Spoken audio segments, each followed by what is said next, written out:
रात्री ह्याला सांगून सुद्धा ह्यानं काय केला माहिती का, निवांत झोपला होता. परत चला मी घरी जाऊन ह्याला उठवून आणलोय. कामावर तर आलो होतो, पण विषय काय झाला माहिती का, माझ्या लक्षातच नाही की व्हिडिओ काढायचे. परत चला जेव्हा पप्पा म्हणला का की बाबा व्हिडिओ काढला का नाही, तेव्हा लक्षात आलं माझ्या. आता ह्याच्यावर तुम्हाला कळलंच असेल की मी माझ्या कामाबद्दल किती एकनिष्ठ आहे ते. बघ की.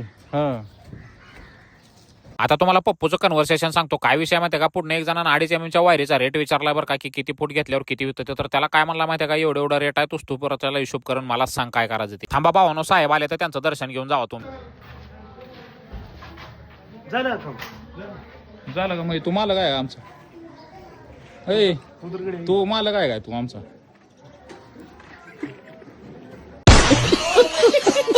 तुम्हाला भावना खोटं काय सांगणार नाही बरं का. सकाळी काय आंघोळ केली होती, कारण पाणी लय बेकार गार लागा लागलो होतं, त्यामुळे आंघोळ केली नाही. डायरेक्ट तसं कामावर गेलो. परत चला काम वगैरे सगळं केलं का, परत चला रिटर्न आंघोळ केली. तिथनं परत बाहेर आल्यावर स्लॅबवर जावं म्हणलं तर पप्प्या म्हणला मला गोडी बांधून दे तेवढी. आणि पप्प्या बाबा भरपूर जणांची डिमांड आहे की तुझ्या आवाजामध्ये एखादा तरी लॉक झालाच पाहिजे. खाओ मा कसम. गोडी असली बेकार बांधली. तुम्हाला सांगतो भावना, पप्प्या काय मला माहिती का, मला इथनं 4 किलोमीटर जाऊन ती सोडून घ्यायच्या. मला कशाला एवढी जोरात बांधली, मला आपल्याकडे तसं असतं. हमारे यहाँ ऐसा ही होता है.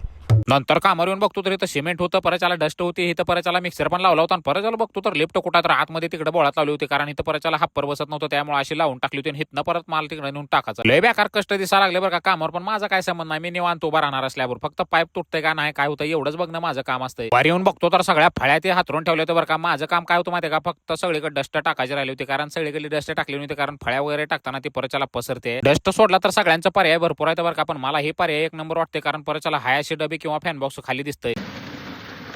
नाद नाही करायचा बरं का भाऊ. स्वतः मालक असून सुद्धा गाड्या चालवतो आणि बाकीच्या कामगारांना खाली ठेवलेलं असतं, कारण शक्यतो सगळे मालक गाड्या चालवत नाही, ते निवांत खाली बसते ती. आणि मालाचा प्रवास जास्त असल्यामुळे काम काय उरकीना झालं होतं बरं का. मधनच पाऊस वगैरे थोडाफार पडा लागला होता, आणि जशी जशी वेळ वाढा लागली होती का, तसं असली बेकार भूक लागा लागली मला. मी काय म्हणलो माहिती का त्या गाड्यावाल्या भैयाला, म्हणजे ते स्वतः मालक आहे त्याला, काय म्हणलो माहिती का, तू माझ्या पायपांकडे लक्ष दे म्हणलं, मी निवांत घरी जाऊन जेवणार आहे आता. चला भाऊ, लॉक संपलेला आहे, काळजी घ्या, येतो.